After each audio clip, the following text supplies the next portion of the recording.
लग्नानंतर होईलच प्रेम मालिकेच्या येणाऱ्या भागामध्ये आपल्याला असं पाहायला मिळत आहे. काव्या मंगळसूत्र काढून मानिनीच्या हातात देऊ लागते. मानिनी म्हणते, तुला मंगळसूत्र काढायची खूपच घाई आहे.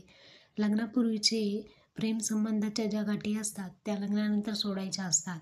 परंतु तुझं लग्ना अगोदरही अफेअर होतं आणि आतासुद्धा तुझं त्या मुलासोबत अफेअर आहे, हे मला समजलेलं आहे. हो की नाही काव्या? असा जाब आता मानिनीने काव्याला विचारलेला आहे. यावरती काव्या आता आश्चर्याने तिच्याकडे पाहू लागते.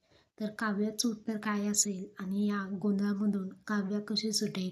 तर एकतर्फी काव्यावरती सर्व बाजू शेकलेल्या आहेत आणि जेव्हा तिकडे निवांत मस्तपैकी फिरत आहे, तर कशा पद्धतीने या चक्रव्यूहातून आता काव्या बाहेर पडणार आहे.